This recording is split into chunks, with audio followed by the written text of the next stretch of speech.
मुलांना आवडेल असं चमचमीत पण आरोग्यासाठीही तितकंच चांगलं असं काही ऑप्शन तुम्ही शोधत असाल तर आजची रेसिपी तुमच्यासाठी. त्यासाठी 1 चमचा बडीशोप घेतली आहे, 1 चमचा जिरं, 10 मिरे, 1 लाल मिरची,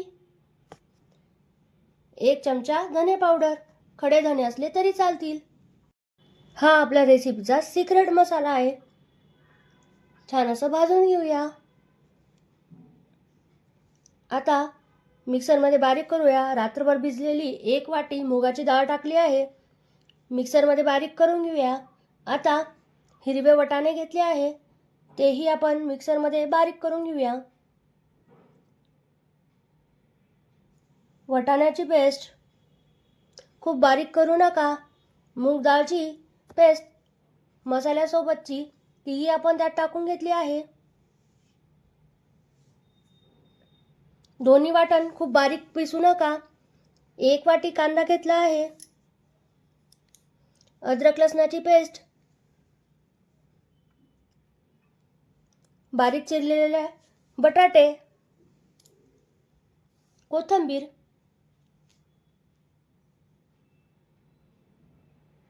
लाल तिखट, मीठ, हळद, 1 वाटी बेसन. सर्व मिक्स करून घेऊया. यात पाणी अजिबात टाकू नका. पण तुम्हाला वाटलं की खूप कोरडं वाटतं आहे तर फक्त 1 चमचा पाणी टाकू शकता.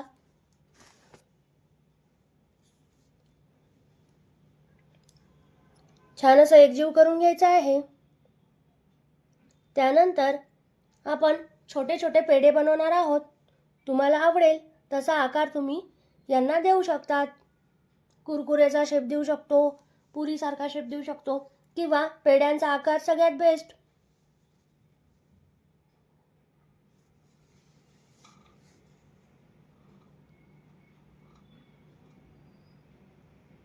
छान असे पेढे तयार आहेत. आता मीडियम आचेवर आपण यांना तळून घेणार आहोत. खूप हाय फ्लेमवर तळू नका. तेल गरम झाले त्यात आपण आपले पेढे टाकले आहेत. 2 ते 3 मिनिटांनी सगळे पलटवून घेऊया.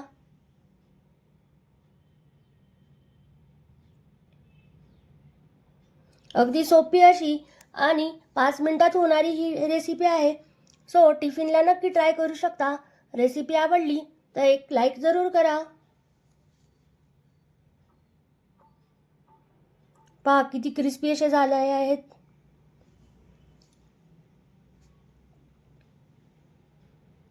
अशाच नवनवीन रेसिपीजसाठी चॅनलला नक्की लाईक करा आणि फ्रेंड्ससोबत शेअर करा. भेटूया उद्या. बाय.